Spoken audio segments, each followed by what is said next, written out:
Hello everybody, I am Brenzo, and today we're doing it. We're gonna decide on an arma schema for the Ragnarok. It's gonna be tough, it's gonna be difficult, it's gonna require a lot of data gathering and a lot of testing. So if you're not here for numbers, and theory, and thinking, well, I'm just gonna provide a TLDR, so you can just skip to the timestamp coming up in 3, 2, 1, boom. Go there. Otherwise, it's about to get real stupid in here. Because we're going to talk about virtual metal blocks and how to make them stop virtual bullets the best way possible. So, if you're ready for that ride, let's get it going. Before we do anything, we need to talk about the Ragnarok again. I know, I've been staring at this ship for like 30 minutes in your time. You've seen me do nothing but babble and babble on and on about it and what's wrong with it. But I'm not going to tell you what's wrong with the Ragnarok. I'm going to tell you what's really good about the Ragnarok. It's not the armor, but it is the sheer size of this thing. It's massive. But you know what else is massive? The amount of space left in the armor. I'll just give you the number. This is 11 meters. That is a lot of blocks. And this citadel is massive. So we can afford to have 11 meter thick armor and still have tons and tons of room in our citadel for engines, lambs, AI, and other critical components. 11 meters. That's the biggest thing I've ever worked with in terms of armor in this game. So, we're going to take that massive armor and we're going to turn it into something that's still massive but is very, very meta and is going to make this ship a tank. So, also we need to think about this. In this armor video, I'm going to be discussing Citadel armor. So what is a Citadel? Well, if you don't know what a Citadel is, it is the central portion of a ship in the middle, typically, where the most valuable components are held, and as such, this is often the thickest part of the armor on the ship. For the Ragnarok, the Citadel is the engine room. It even has heavy armor from back when Rabaz thought that was a great choice, but this is our Citadel. This engine room can be converted into many, many compartments. So, we will not be talking about turret and hull armor, because we're just gonna do a cheaper way of armoring for our hull around our turrets, because our turrets gonna have armor on themselves. The Citadel needs the thickest armor possible. And also, when you're thinking about making something this big, something you really need to take into account is how much your armor is gonna cost. So for the Ragnarok, it's kind of simple. We already know that our armor is 11 meters wide. A really easy way, if you're taking someone else's ship, you usually won't be, usually you will have to design this on your own, but you can use a prefab tool to measure, like, how long and how tall this armor section is. So, measure your ships, measure how thick you want your armor to be, and the way I calculate armor cost before I even build my armor, which helps me in influencing my choices, is I just take those measurements and I divide my armor into 4 meters tall, 4 meters long, and however many meters wide sections. So 4 by 4 by 11 in this case for the Ragnarok. You can just interpret that in the order which I said it. 4 by 4 by 11 sections. And so I kind of rounded up. I believe the Ragnarok is about 12 meters tall in the Citadel and about 54, 56, whichever one of those is divisible by 4 meters long. So it turns out you get about 41 sections, or 42. I have the numbers somewhere. It's 40 something sections of Citadel armor that we need. So times that by 2 because there's another side. Then you can if you can find out what the cost per section of the armor that you're making is, then you can times it by however many sections you have. And we're going to see that that's what we're going to do in order to choose the optimal armor. Because otherwise, we might pick something that's crazy expensive and say we want to use it for the whole ship. Now we have a ship that costs 600,000 in just armor alone. And we still need railguns and lambs and other things that go on this thing. We simply can't have armor cost that much. So, the Ragnarok is huge, and we're going to give it huge armor. So, let's get into testing.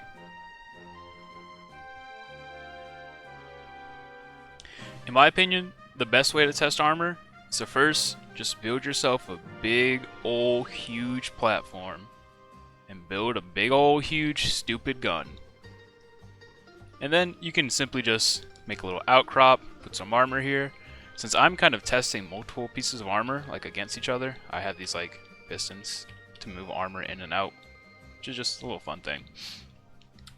What you have to do when testing armor is you need to think about your damage types. That's the most important thing, right? If we know what kind of damage we're trying to armor against, then suddenly building armor isn't so hard. So, plan that out. Think about what your armor needs to do, how thick it needs to be, what kind of damage it needs to hold up against, what kind of material you want to make it out. Does your armor need to be buoyant or not?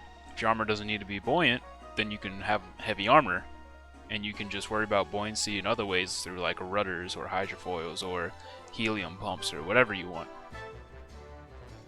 So kind of consider all these things when you're picking armor, and then just test them out. I say make as many schemas as you can, pull from other people, go in the workshop, go on YouTube, take other people's ideas and make them into your own. And then just get a big old stupid gun and keep shooting them until you find the optimal one. Speaking of big stupid guns, I need to talk about the big stupid gun that we're going to use here. So, I've chosen to pick a gun and shells that I think are somewhere around the average shell in the game. Now, I could design this and test it against only the most meta shells possible and the most giga stupid death shells that I can throw at it, but I need to collect data. And the best way to collect data is to keep doing bigger sample sizes rather than small sample size. It doesn't help me if I know that, yeah, one stupid big frag cram just annihilates all the armor pieces all the same. But it helps me if I say, oh, a 200mm APS frag takes this many shots to annihilate my armor instead of that many shots to annihilate my armor. So I'm using what I consider average. This gun is 285mm. I figure most people who are making big APS go for somewhere in the 250 to 400 range. So I kind of just threw a dart at a wall for whatever fit into 4m, because that's what kind of length auto loaders I'm using. This has a rail optional, but it's not required. And let's show off the shells before we talk about armor, or not armor types, damage types.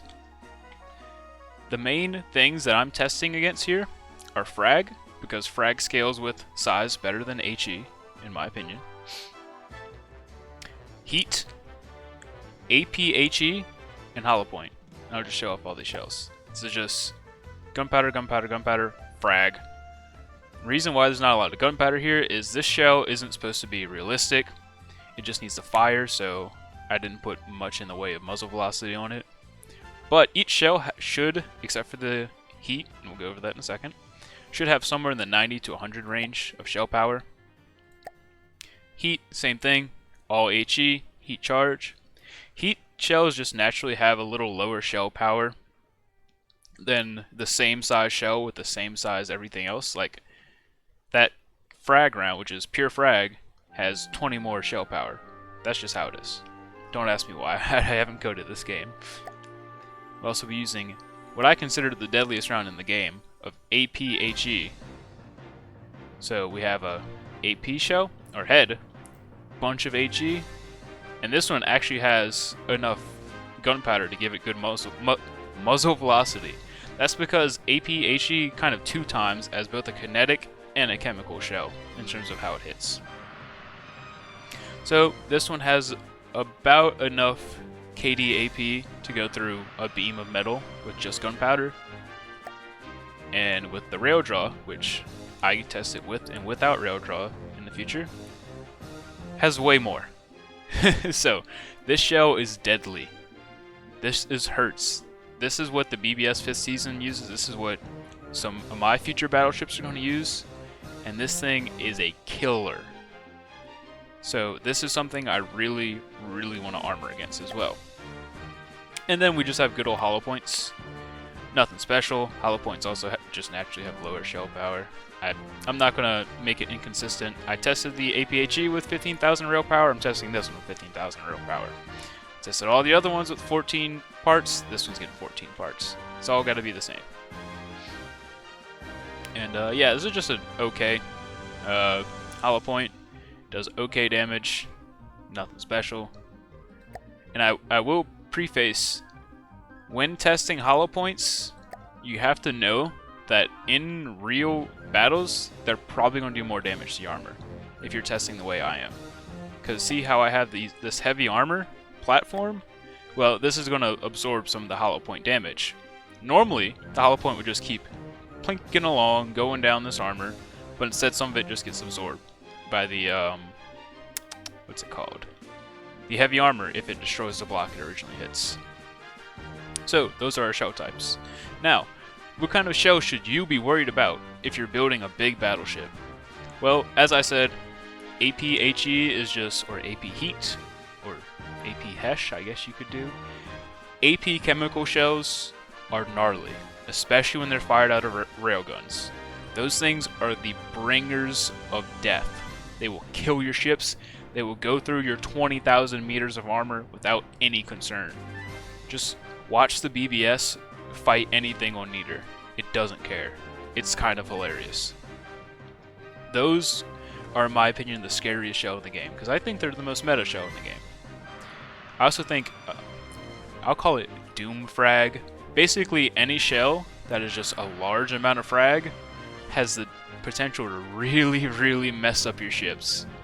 That's because frag kind of scales better with size if you're not going for a semi-penetrator round versus HE. Because HE, from what I've learned from the Discord, does more damage when it's in a contained box.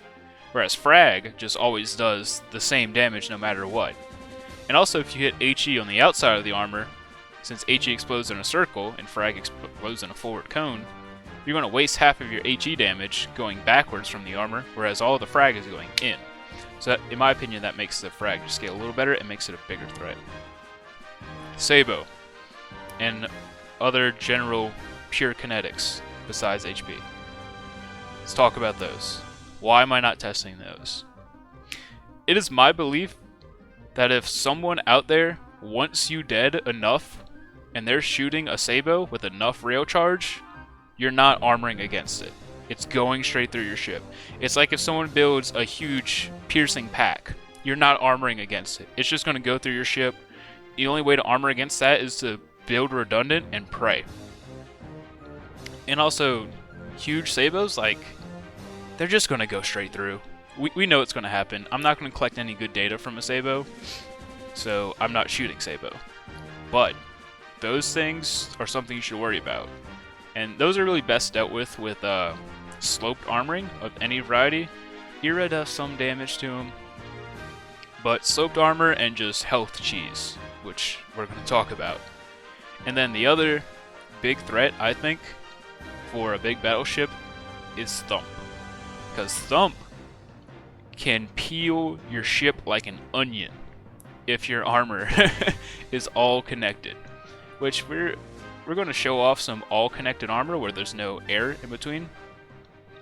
But HP with enough muzzle velocity and kinetic damage into it can just slowly peel your ship, and there's not really much you can do to prevent it like you can with chemical rounds.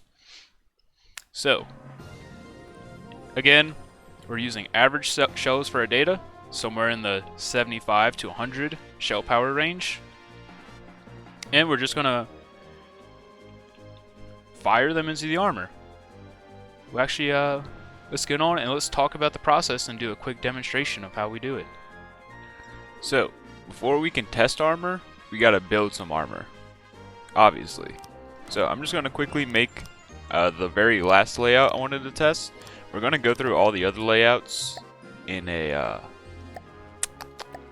in the end, and we're just going to like talk some data, talk some math about why I picked what I did, etc, etc, and then we'll just go through everything. And you get to see all the armors, my process, and whatever. For now, I'm just going to fast forward through me making this armor. So here's just like a quick armor idea I thought of. I'm just going to spoil it. This is kind of a one armor that I was told that I kind of like, so I'm just taking it and making it really cheap with a whole bunch of wood. So yeah, let's take this armor and let's test it. Easiest way to grab armor is prefab. Height. Just grab it. And let's take it to the test platform. Up. Okay, and we'll just add a soft target behind.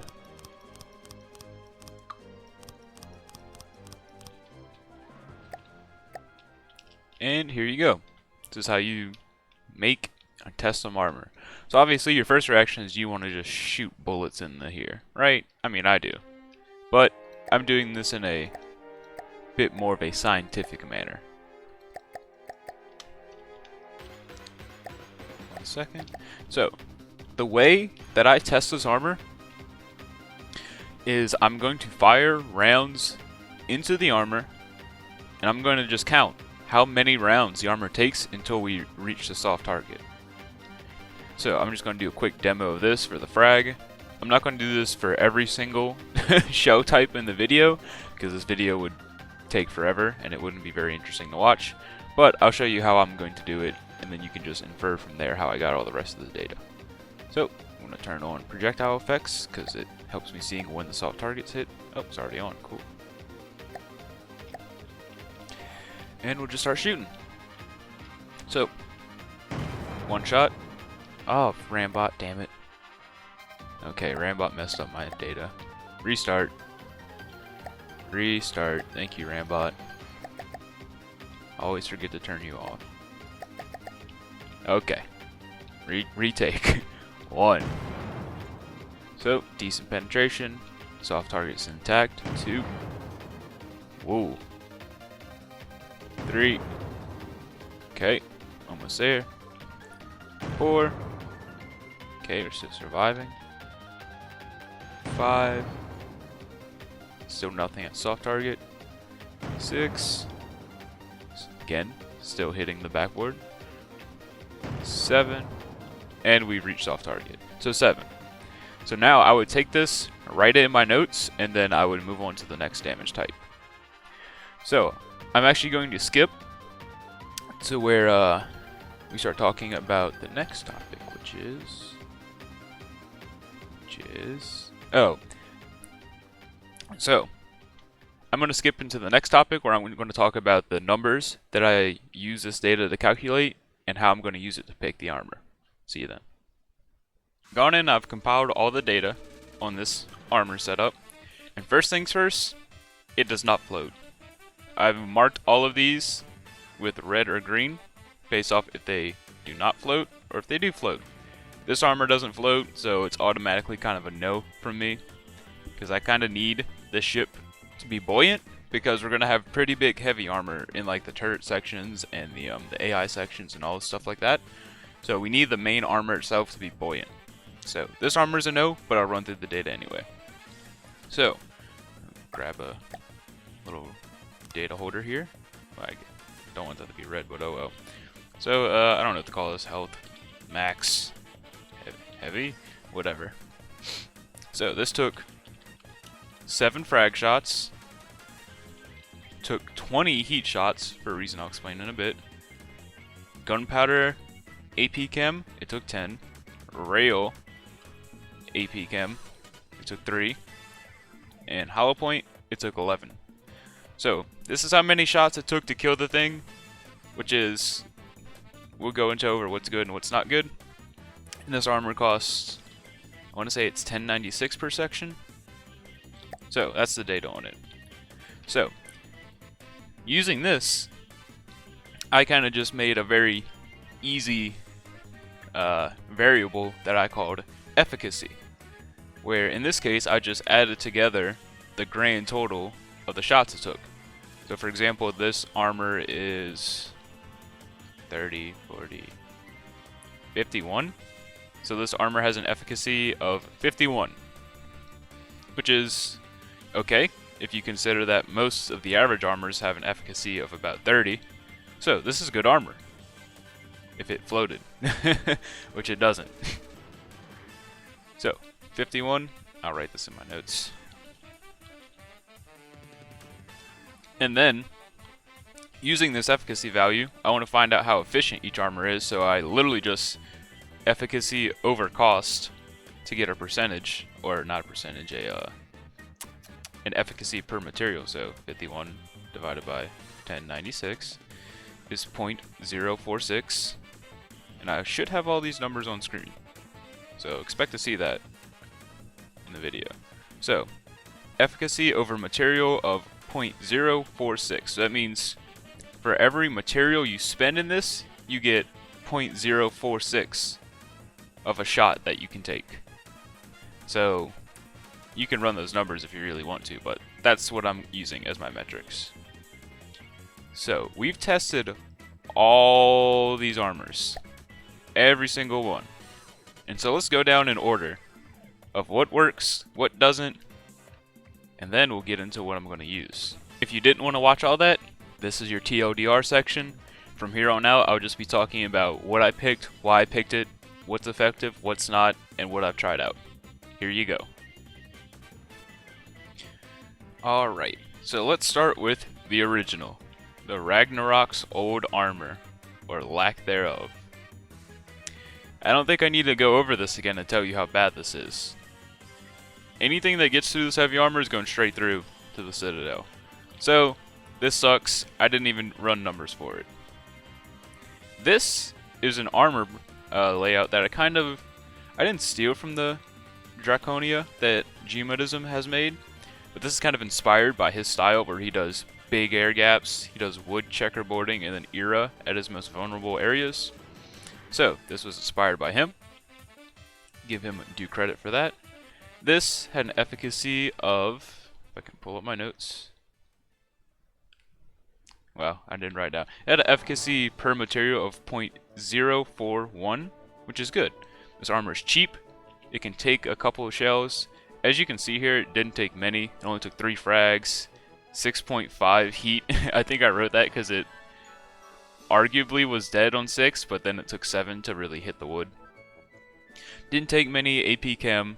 Didn't take many hollow point. So like this armor is cheap and somewhat effective, but it's not great. It does float, in fact. This armor is literally stolen off of Borderwise's Titan Slung. I went into his ship, I ripped out the armor, I made it non-sloped because the Ragnarok isn't sloped, and then we tested it. So, he uses a big old air gap in between his main sandwich of heavy, and then just a big old chunk of Eris stacking.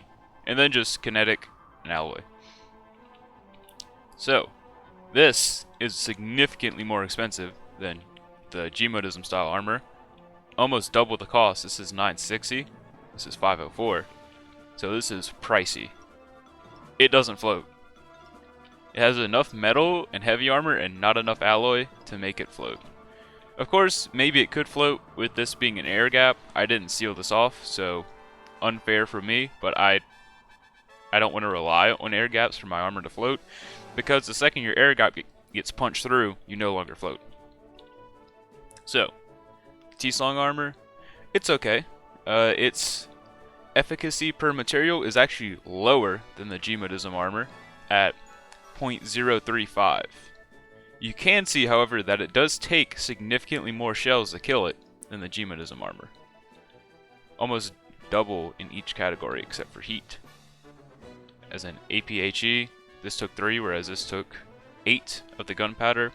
Took another rail. Took more hollow point and took, I think, double frag. Yeah, double frag. So this armor is effective. It's expensive, but not the most expensive. It doesn't float, but it's not the greatest. This is the first concoction I came up with the no kinetics allowed health max. Just 2 layers wood, kinetic armor, cheap checkerboard, kinetic armor, cheap checkerboard, kinetic armor, checkerboard, alloy for the interior. Obviously it floats. I mean, it's mostly wood. You can see here that this is actually pretty effective. It's really cheap. It can take almost as many frags, oops, wrong button, as the Titan Slung's armor. Takes way more heat because it has all this kinetic, these air gaps that stop the heat. Not kinetic. Takes slightly less gunpowder APHE, takes 1 less rail APHE. That's just doesn't have era. Titan Slung has era. And it also doesn't have any heavy, which is really good for stopping those kinetics. And about the same hollow points. This actually has, I think the highest. 1 second, let me find it. Where are you, Health Max? There you are. This has the highest efficacy per material that I've found. It has 0.055, which is, if you don't remember, this one's like 0.045, this one's like 0.035. This is really, really cost effective. It only costs 600 per section, and it takes way more than anything else in this price range takes. So this is actually a decent setup of armor, but we can make it better. So here is where we start getting into armors that other people have given me. This is just metal slab, kinetic metal slab, which I don't like. I didn't like it because I knew it wasn't going to float to the point where I didn't test it. Actually, I tested it. It was average at best, but I didn't even give it the calculations or data or see if it floated because I knew it wouldn't. This is an interesting armor. This is a a 9-meter alloy slab, heavy armor beams or beam slopes, and then heavy armor beams. So first things first, this armor is expensive. It costs 1,300 per section. It floats. And this armor has the highest total efficacy, as in the amount of shots it can take. It has the highest total, somewhere in the 50s. Every other armor takes about 30 to kill. And this takes about 50 shots total to kill, from if you count every damage type. Why does that happen?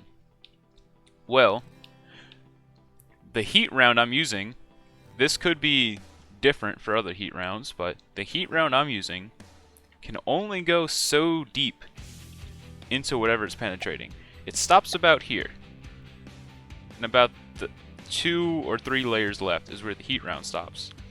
Which means the heat round only does as much damage as the kinetic shell that hits the front of the armor. So it needs to break down these armor to get through it. It's completely heat proof. I actually show it off with this armor because it's also heat proof. Heat.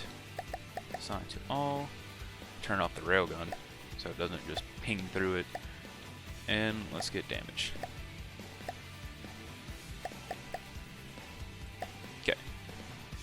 So I don't know if this is like something that is a limit of all heat shells or just this heat shell, but this really spikes the numbers, so we have to keep that in mind. As you can see here, this armor is basically the same layout. The heat can't get through. It simply doesn't have the length to get all the way through, which is insane. Like, this armor is so deep that it's heat proof. And just to prove it to you, that it literally can't do it. So, this leads to some funny numbers. Frag, this armor is more effective than everything else I've tested at frags. Takes 1 more than everything else at 7. Heat, 23 shells it took to hit the soft target. For reference, the next highest is the health max armor at 11.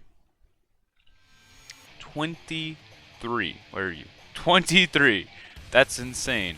But what's also insane is it still takes a lot of gunpowder and railgun AP chem rounds to get through this. 12 gunpowder and 4 rail. Compare that to the next best, which I believe is the Titan Slung at 8 and 3. That's a lot more. And then hollow point, it takes about the same. Hollow point, as I pretty sure I've said before, is pretty bad on this platform, just because the heavy armor takes most of the damage.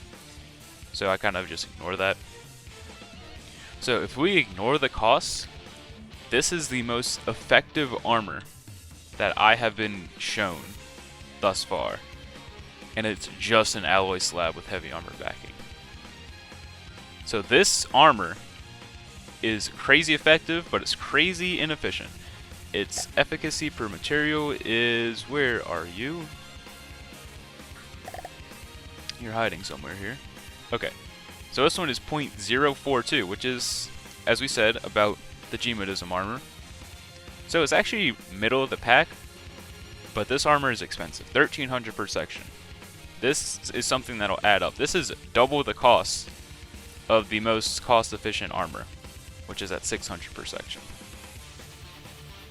Okay, and this is an armor that was given to me by the guy in the comment section of my videos, so thank you, Tolbrin.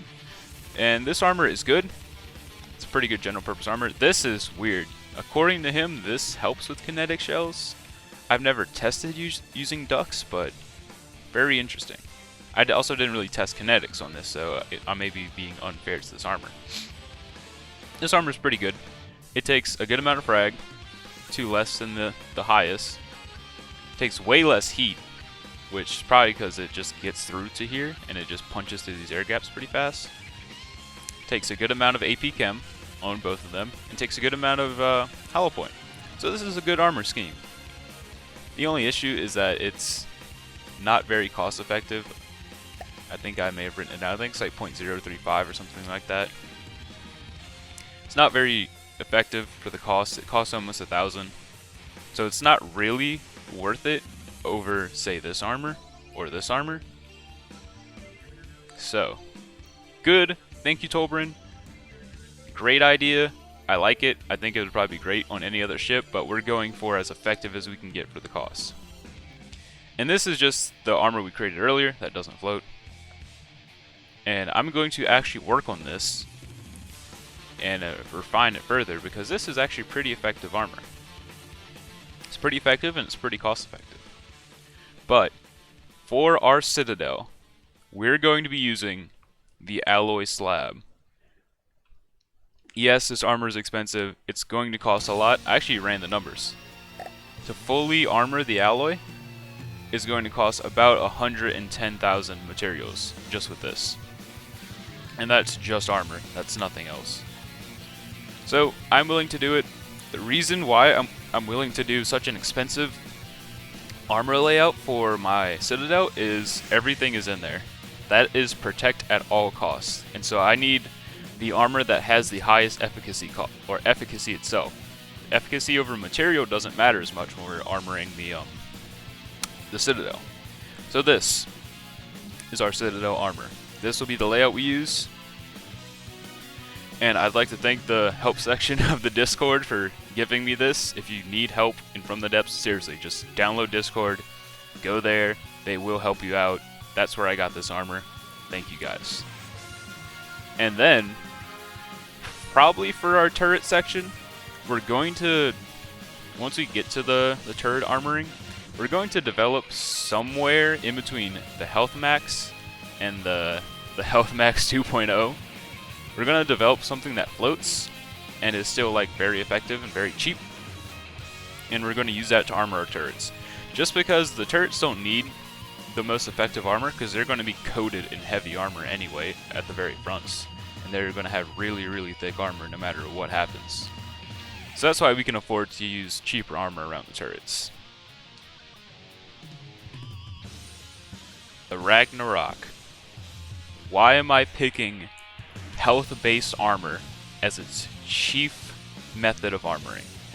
Well, with something this big, the easiest way to protect your ship is to just give it so much health that it's kind of hard to kill. You'll see certain ships, like I've recently looked at the AAS Normandy on the workshop. Some ships are just made out of wood for the express purpose of having so much health that it's hard to kill them. So we're going to go to a lesser version of that with the Ragnarok, and we're going to just make the armor as thick as possible. But also because Rabaz made it pretty thick, without actually armoring it. I mean, it's 11 meters on each side at the Citadel. So we're just using what we were given. And as such, what's most effective in that 11 meters is just health spam. Yeah, doing like spaced armor is good. It's a great practice. You should do it. Doing era spam is good.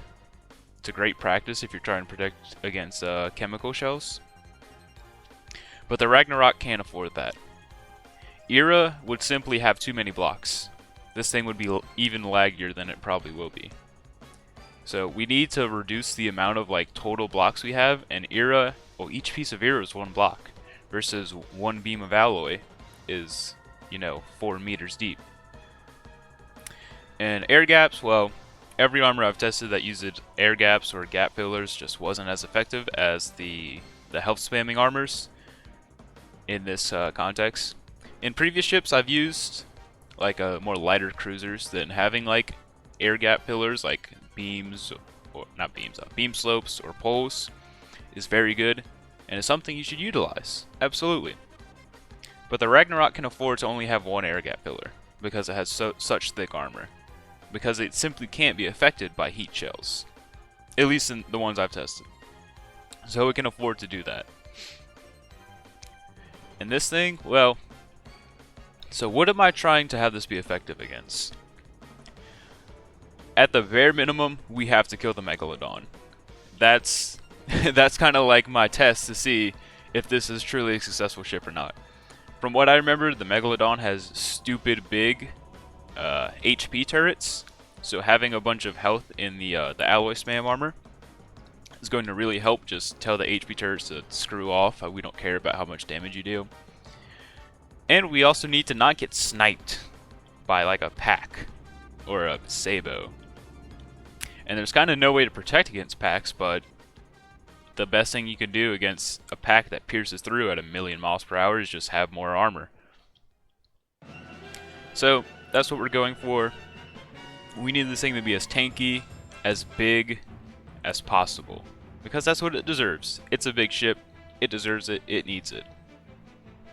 So that's why we'll be going with the alloy armor, which will be in about this section, at the back of the rear turret, to about where the bridge and the front turret meet is where the Citadel is. So that's where we'll have the alloy maxed armor. And then for the rest of the airs, we'll probably just have some cheaper wood base and metal base armor just to protect the turrets. Around the bow, I don't know how much stuff I'm going to put here. There's room for secondaries, so I'm probably going to cram in secondaries. But I can't tell you how much armor we're going to add to the bow, because it's simply, it's too big. There's too much to add to fully armor it. In the rear, I don't think we'll have too much in the rear. We're going to have these style of guns, but they don't need much armor. They're just little secondaries. So that's what I've prescribed for the Ragnarok. I hope you've enjoyed this video. I hope maybe you've learned something from my rambling. I'm not the best teacher when I'm not presenting from a slide deck, but I hope you got something out of this, and how to like test your own armors, how to think of new schemas, and really just ask people for help. That's the biggest thing I can say. Go on Discord, go to wherever you talk to people about this game, and just ask for help. Because if I didn't ask for help, I would be picking armor that's not all that effective. I would just be doing like wood spam or era spam or something like that, because that's what I know. Instead, I was introduced to new concepts. So that's my biggest takeaway from this, is just ask for help. It's the easiest thing you can do. And then go out, test a bunch of armor, build a platform. Think of new things you want to do with your armor. Think of new shells you want to counter. Think of new ways you can cram better armor into smaller spaces. Just test it out. From the depths is a game about trying new things and about trade-offs and science. Go out, do some research, do some experiments, whatever you want to call it, just do it. I mean, I spend most of my time in the designer in this game anyway, so I definitely just spend my time shooting armor, or yeah, shooting bullets at armor and shooting ships just because I think it's cool to see what works and what doesn't. So, that's my takeaway from this. I hope you got something from this. If you like this series, you want to see more of the Ragnarok as it progressive, make sure you like and subscribe. Leave a comment if you want to suggest me to do something, or if you think I'm just wrong, you don't like how I'm building the ship, you think it's ugly, it's bad, it's whatever, blah blah blah, just let me know. But also, I think I hear something behind me. What the hell is that?